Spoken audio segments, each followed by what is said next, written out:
Como é bom e confortante nós sabermos que o nosso Deus, Ele mesmo conhecendo quem nós somos, o mundo onde nós estamos inseridos nesse pecado, a nossa vida, que talvez não tenha sido de tanta fidelidade assim ao nosso Deus, mesmo assim Ele continua à porta, batendo. Ele não desiste de nós, né?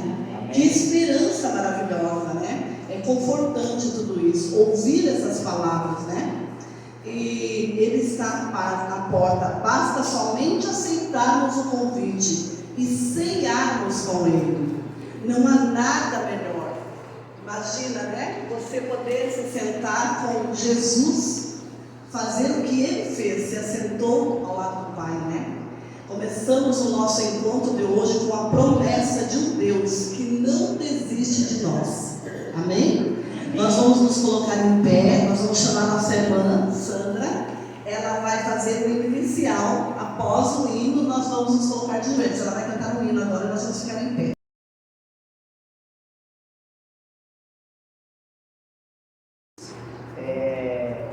Coloca o dedo.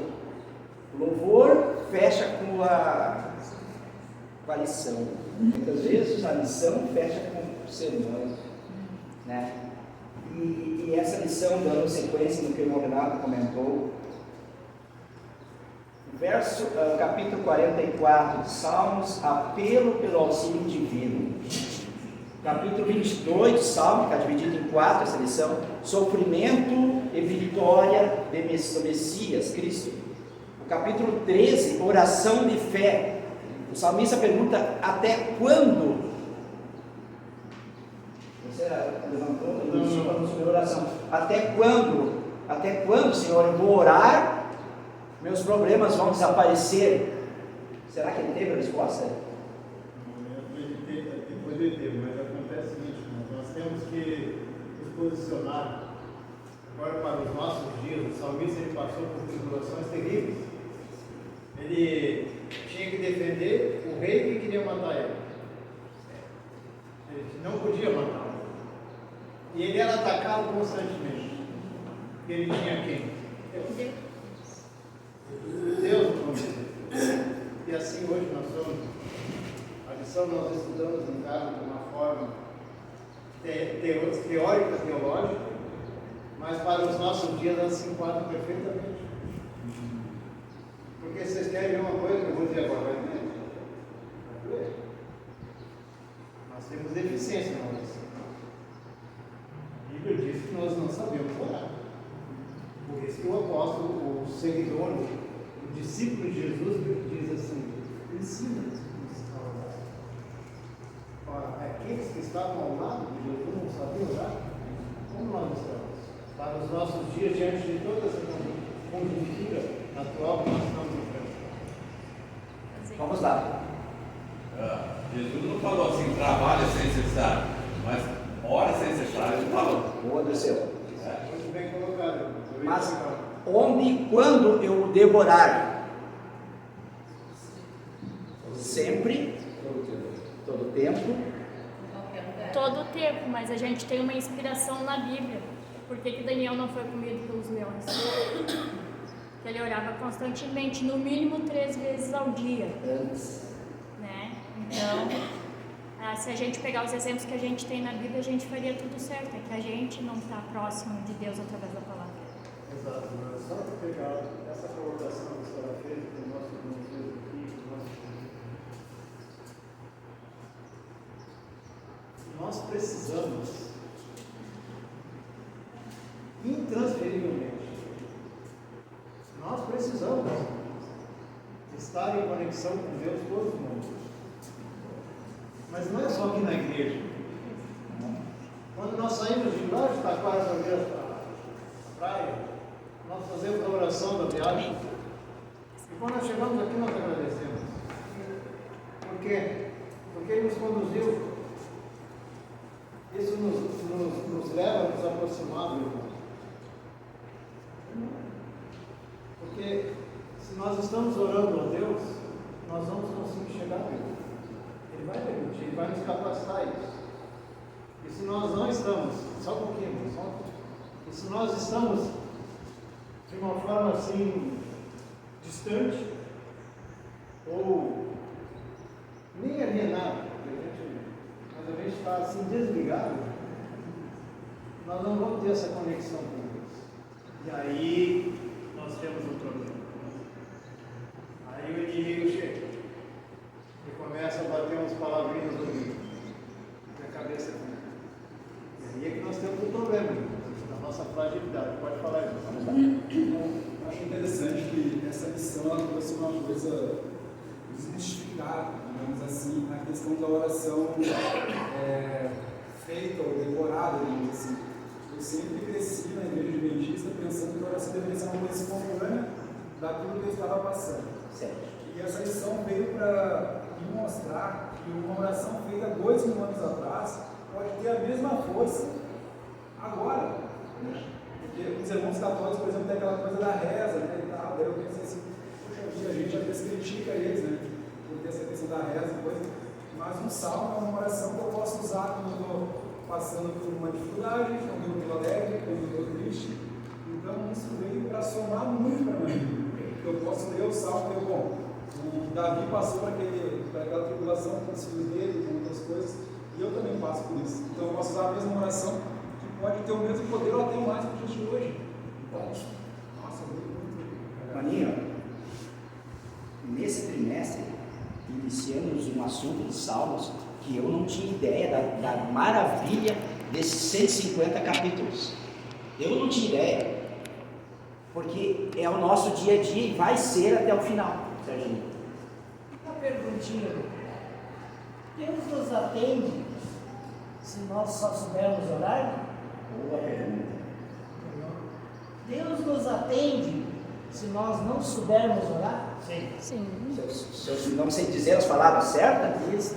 Nós podemos então conversar com Ele ao invés de orar, assim como nós conversamos? Sabe bem, irmão? Nós podemos ter intimidade com Ele, nós podemos levantar um clamor a Ele. Sim, podemos. Ele vai Sabe por quê, irmão? ele sabe. Porque o título da lição, Ensina. Isso Não, aí, sabe. então, isso mesmo. O pastor Ivan Saraiva, na declaração dele, ele disse assim: vocês não sabem orar? Aí ninguém fala nunca.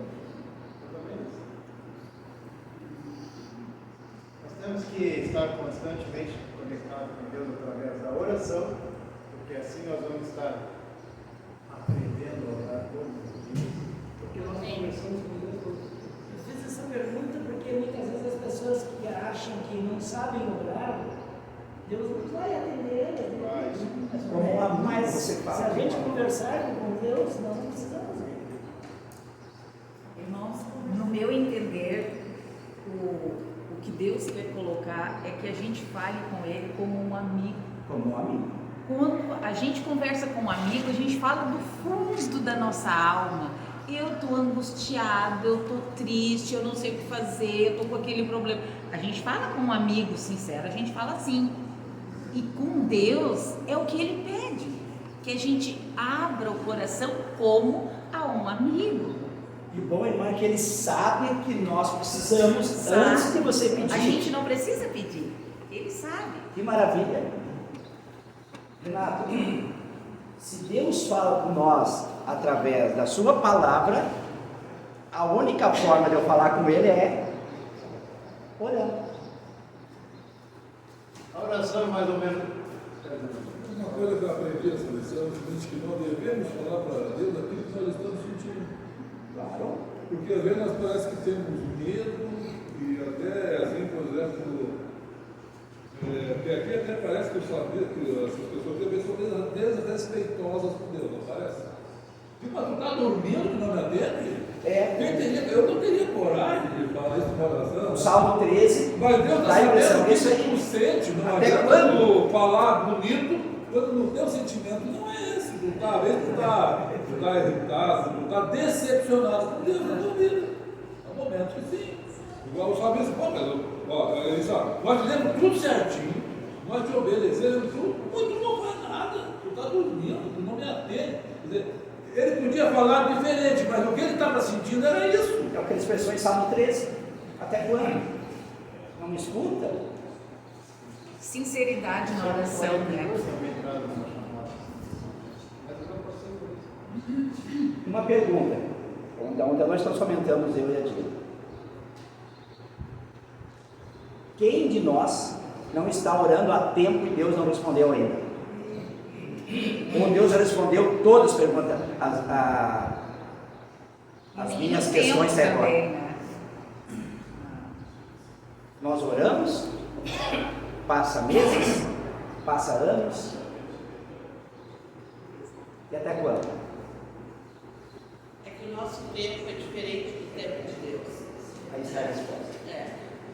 E Mas às vezes até uma lágrima, um sorriso é uma oração. Exatamente mesmo. Muitas vezes a gente não sabe o que está pedindo também. Deus sabe o que é melhor para nós. Deus só vai nos dar o melhor. Né? Então, muitas vezes a gente acha que não está sendo atendido, a gente está sendo respondido sim, mas da forma como Deus acha que lhe aprova, né, que seja o melhor para nós. Uma outra questão também é a questão nós temos mais uma comunhão em oração, assim como Jesus teve também, né? Porque ele, sendo Deus, ele também tinha os seus momentos fora a comunidade, que ele se reunia em comunidade para orar, ele levava, né, as suas orações ao Pai, mas também em silêncio, ele também sozinho, ele também vigiava, ele também ficava em oração.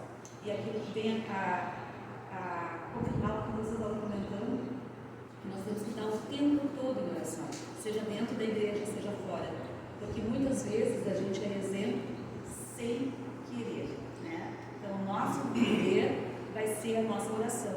Então eu posso orar pedalando? Com certeza. Dirigindo? O nosso respirar é oração. Se nós estivermos conectados Trabalhando? com Deus, se nós estivermos conectados com Deus, a nossa vida, o nosso respirar é uma oração. Mas aí também tem um momento.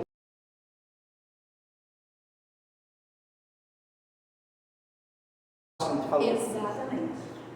Vai. Né? Uma coisa particular minha, quando eu estou na cozinha, que eu amo fazer os quitutes, né? Eu gosto muito de escutar louvor.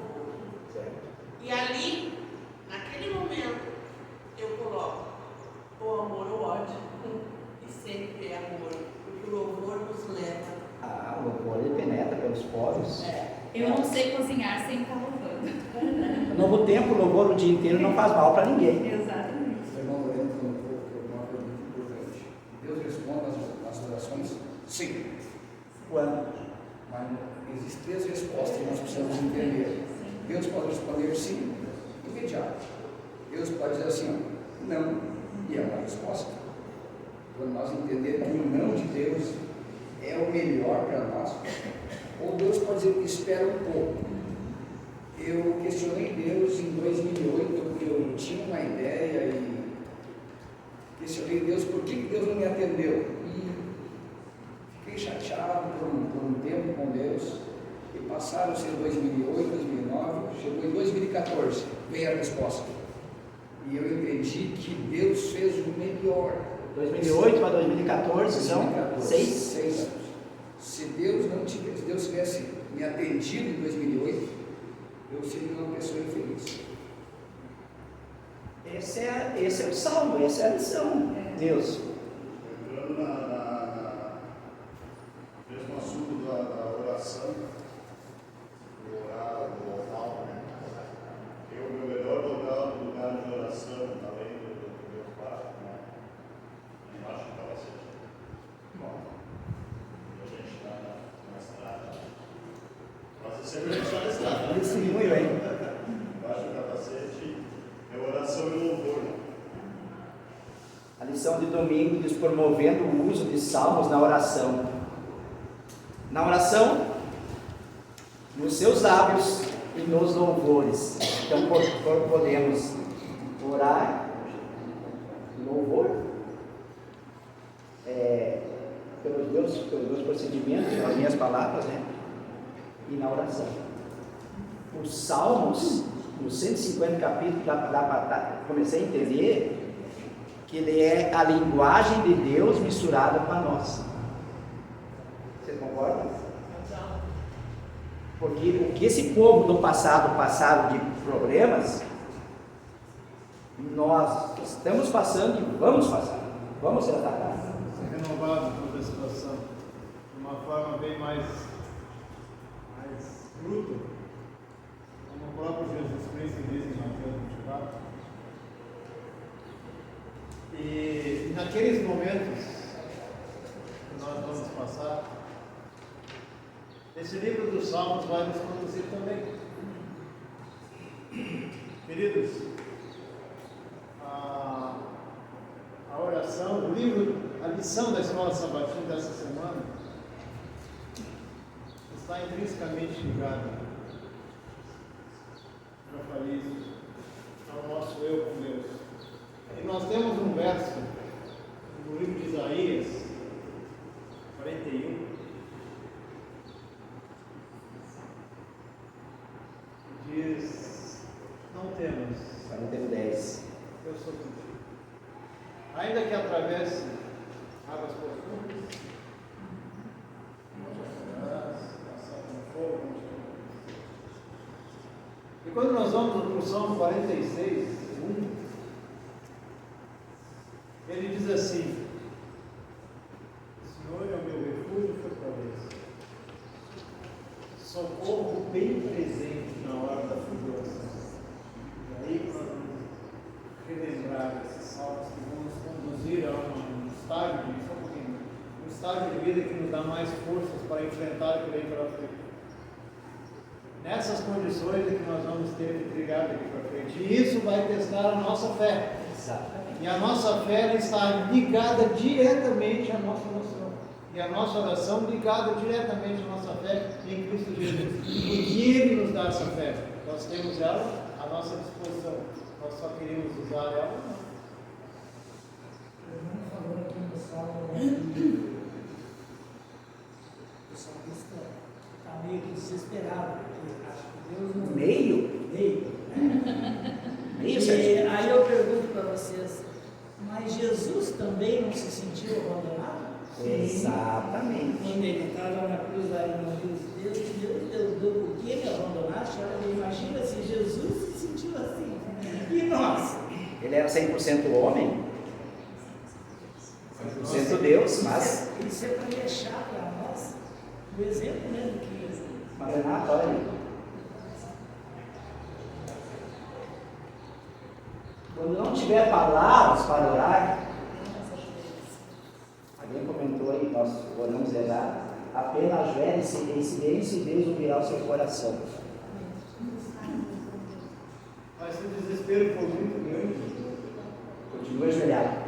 fale. Eu estou apavorado, eu estou desesperado na vida. Eu já fiz isso. Não quero. É que às vezes a gente está tão no pranto que faltam as palavras. Eu acredito que o que está no coração e na mente ali, o Espírito Santo traduz para Deus, né? Por isso ajoelhar em silêncio também funciona. Porque na hora de enfrentar a situação, eu sempre fui muito mágico por Deus. Mas na hora do aperto, Não temos força nenhuma. temos força. Segunda-feira, confiança em tempos difíceis.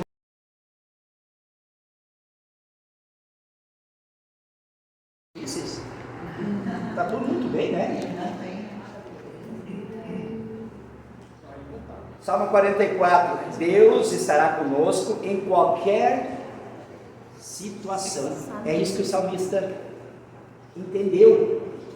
É isso que nós, povo de Deus, que estamos nessa caminhada, viemos aqui hoje para pedir perdão pelos nossos pecados, aprender mais, para levar esse evangelho lá fora, levar esse salmo lá para fora, que as dificuldades nossas, as dificuldades deles lá fora, que não tem essa luz, esse mesmo Deus nosso é o mesmo Deus deles, que está ouvindo eles.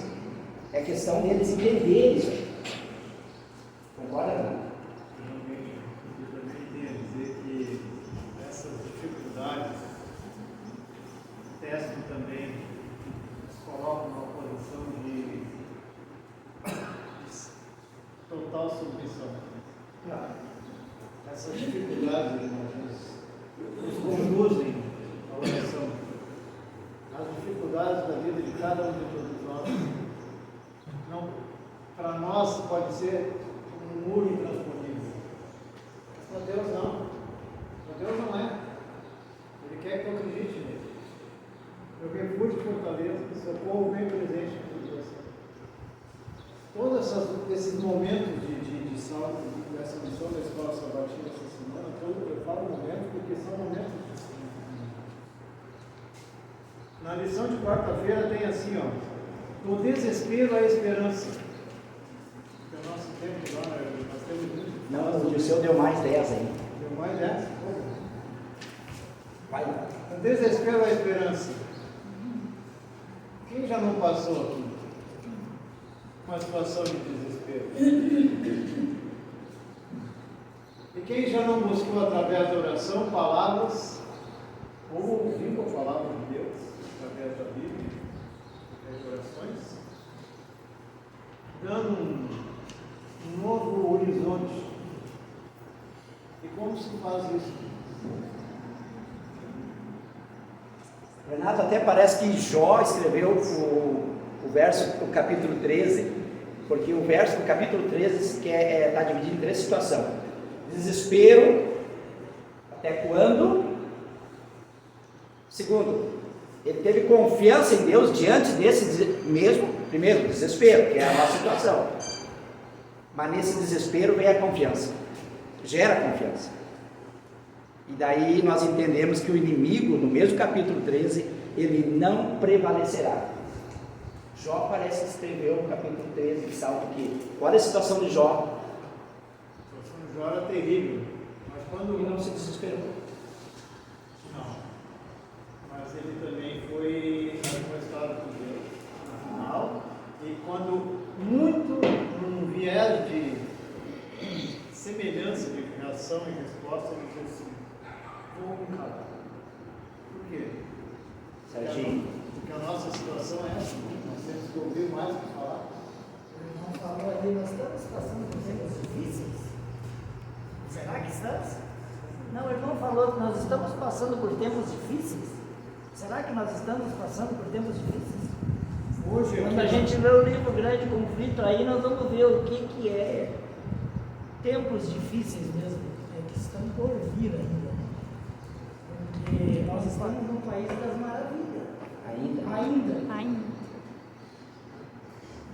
Mas aqui Os quatro anjos ainda estão segurando os 4 ventos, porque quando eles dão uma soldadinha, aí nós vimos como acontece essas enchentes que deu, essas coisas, essas pandemias que deu, essas coisas aí a gente vê que nós ainda estamos livres. E temos que aproveitar esse tempo que nós temos. Aproveitar esse tempo. Que a gente pode estar aqui, orando, louvando, e se preparando. Essa semana o Nelson, meu irmão, comentou: temos momentos bons aqui? Temos.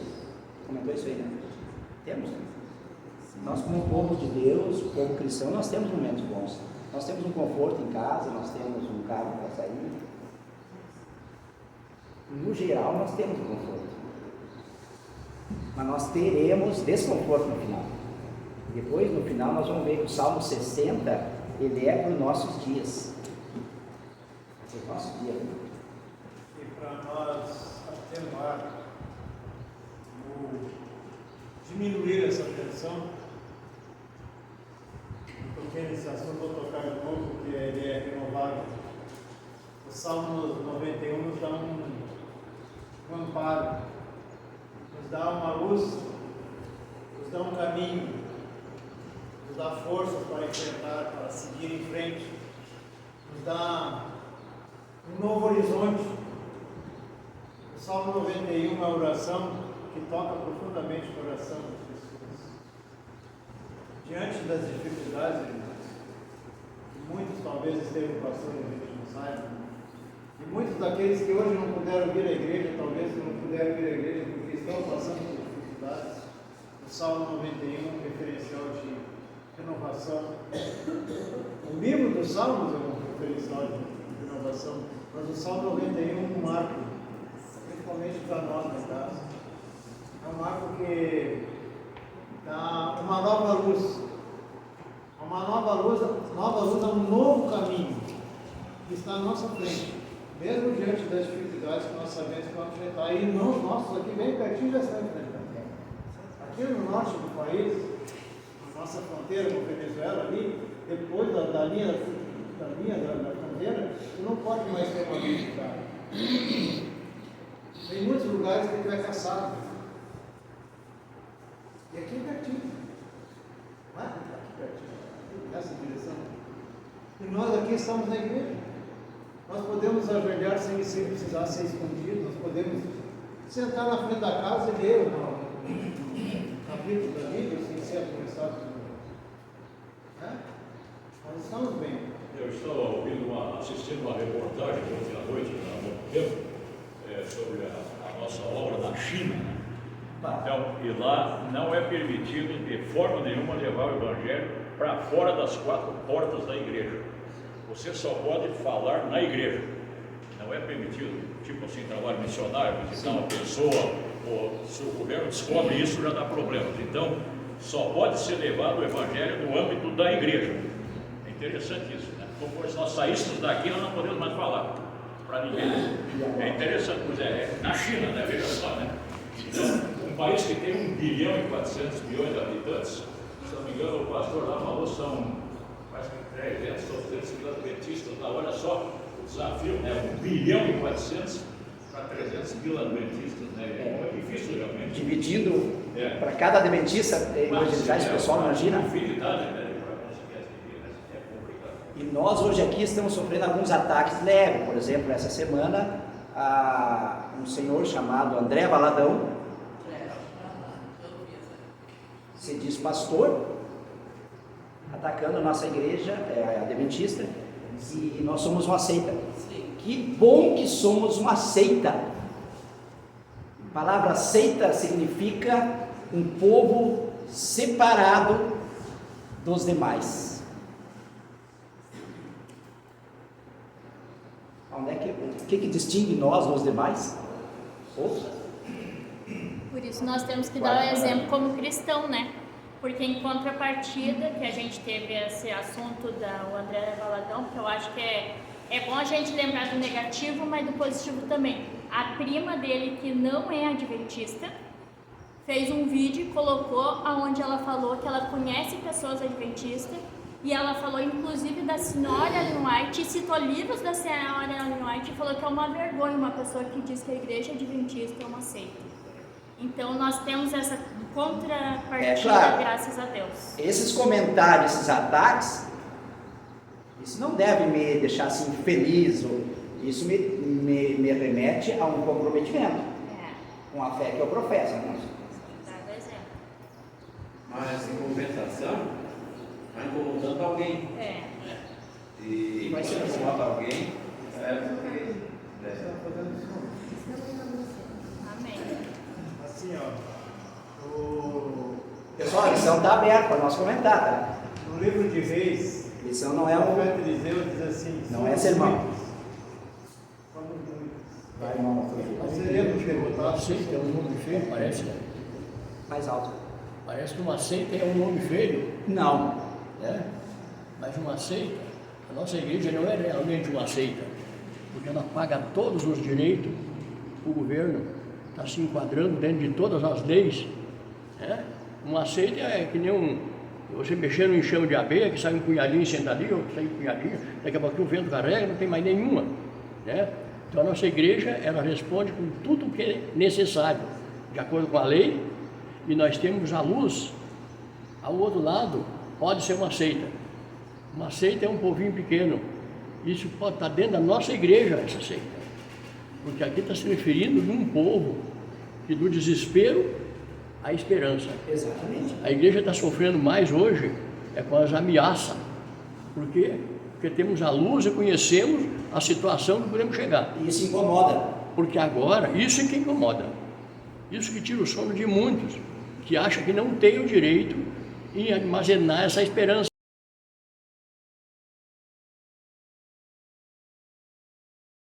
Ver até que ponto Deus permitiu aquele povo sofrer. Ele nos largou de mão. Deus sofria com isso. Mas Deus nunca prometeu de tirar ninguém à força. Vocês conhecem a verdade, vocês sabem por que vocês chegaram nesse ponto, e é lamentável, eu não roubo ninguém, nem tomo a força. Amém. Esse é o problema. Nós estamos vivendo num paraíso ainda. O que está nos atormentando é aquilo que nós conhecemos. Mas no fundo, nós temos que ter esperança. Exatamente. Esperança. Ah, mas eu não tenho esperança, eu não tenho fé. Você não sabe o tamanho da sua fé.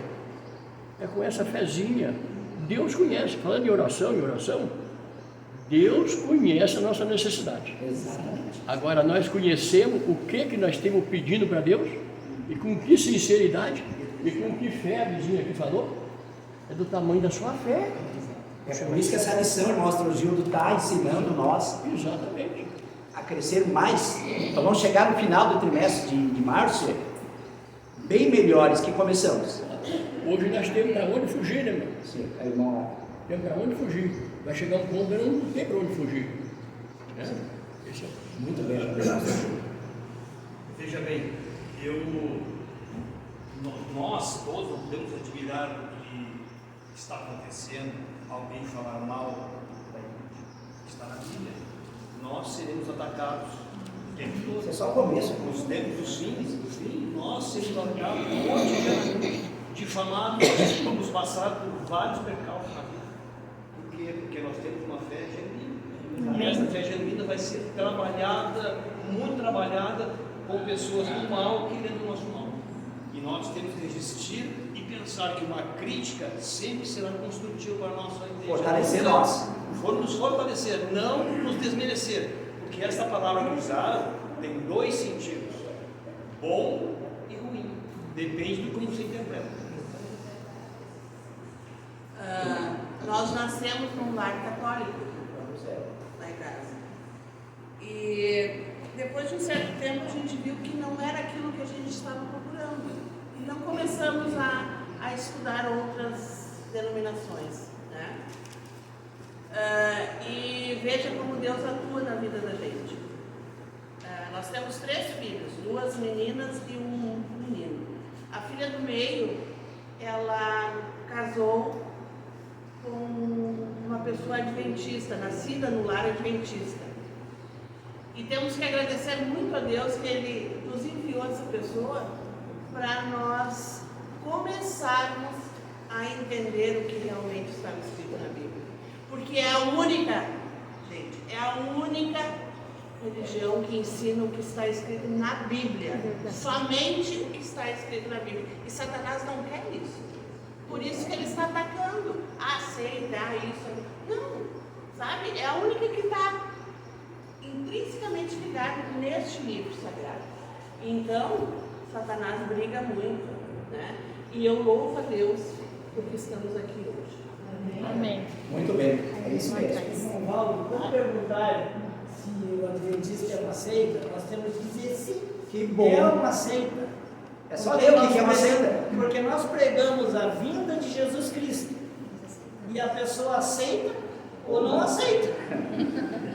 É ou não é? Mas a palavra aceita, ela explica bem o que é uma seita. Deixa eu complementar essa reportagem que saiu pela igreja, que é uma seita, e o Renan falou ali da Bíblia, uma pessoa comentou o seguinte: os adventistas, em termos de Bíblia, dão um show para qualquer outra pessoa, porque não tem igreja tão coerente, biblicamente falando, como a igreja adventista. Então, quer dizer, essa coisa que vem foi um benefício para a igreja, porque se despertou Sim. as outras pessoas o interesse de compreender a igreja. Por que é uma seita, né? Claro. Irmã Bela. Você falou ali, ó, que seita é um pouco separada, né? Mas todas as pessoas que eu conheço que falam que a igreja adventista é uma seita, elas falam porque elas creem que a igreja adventista não tem o Espírito Santo de Deus dirigindo elas. Eu entendo que elas entendem isso, entendeu? Quando elas falam, elas entendem assim. E não é assim. Quando tu começa a estudar na igreja adventista, né, tu vê que não é assim. aqui o Espírito Santo de Deus age, porque é a palavra, né, verdadeira, né? Não é... Bem assim. Eu já ouvi esses comentários. Que a igreja me disse, não tem o Espírito Santo. Por isso que eles nos chamam de seita. Mas na verdade isso é um erro, porque a gente fala dos dons do Espírito, né? Acha que o Espírito Santo é falar em línguas, é fazer outras coisas. Não, os dons do Espírito é paz, mansidão, benignidade, isso que é o Espírito Santo. E aí essa polêmica que deu era justamente por isso. A gente não tem o Espírito Santo, porque não fala em línguas, não fala outras coisas, não. O Espírito Santo é outra coisa, não dá para a gente confundir as coisas como elas são. Então, tem que ter um certo parâmetro para dividir isso. Mas eles fazem essa confusão aí fora. E Atos 2 está bem claro. E é muita gente, não é sobre o pouco. Espírito Santo.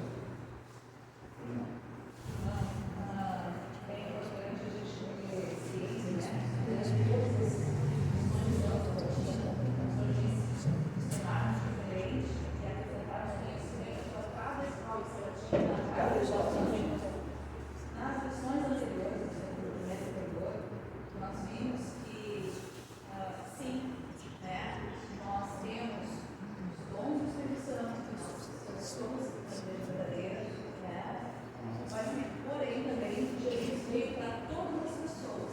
Então, nós temos que ter muito cuidado para não colocarmos a nossa placa à frente. E sim a mensagem de Cristo, sim a mensagem da Bíblia. Se o nosso proceder for direcionado àquilo que Jesus faria, sobre a mensagem de Cristo, aí sim nós poderemos falar positivamente com relação ao nosso proceder, à doutrina que nós defendemos. Né? A nossa defesa será o nosso proceder, a nossa vida e oração. E é isso que a gente encontra também na escola sabatina dessa semana, quando fala que a nossa vida em comunidade, né, ela está presente em todos os salmos. Os salmos, com certeza, eles estão presentes em cada momento da nossa vida. Seja não só a tristeza, ou música de depressão, de dificuldade e tristeza, mas também no momento de júbilo, né, no momento de alegria, de adoração por si só. Né? Então, aí, em cada momento da nossa vida, tem um salmo diferente a isso. E juntando também com o hino que a irmã cantou e o tínhamos cantado também no início, os salmos, nós temos que olhar para dentro de nós, ter certeza, né, de que nós somos pecadores e pedir humildemente, como fez, a gente tem que lembrar também na passagem bíblica do publicano, né, e do fariseu, que a nossa nação, para ser atendida, nós temos que realmente estar aos pés de Jesus, humildemente em oração, olhando o nosso proceder muito mais do que o evoou. E se a gente cuidar mais dos nossos fatos, dos nossos enganos, nós teremos luz nessa terra. E é isso que a Bíblia fala, que seja luz e lâmpada, né? Que nós sejamos luz, que a palavra é lâmpada, né?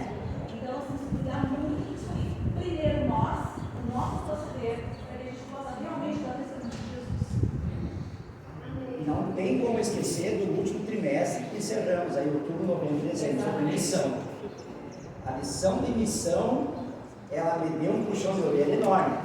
Exatamente. Nós não somos melhores que ninguém. Exatamente. Ela ensinou nós nem piores.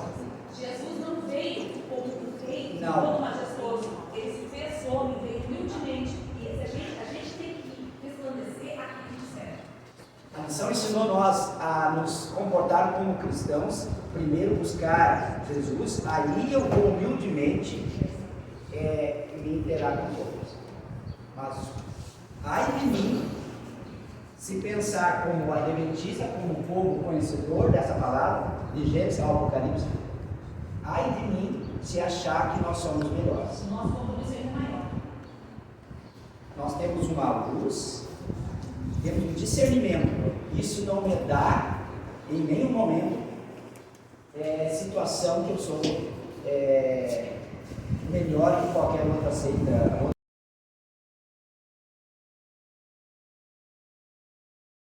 Responsabilidade. A responsabilidade sobre nós. Aumentou a responsabilidade. Aí vem o Salmo agora para me complementar, que eu preciso viver, para fazer essa missão que encerramos em dezembro, para me completar essa missão, eu preciso viver em oração.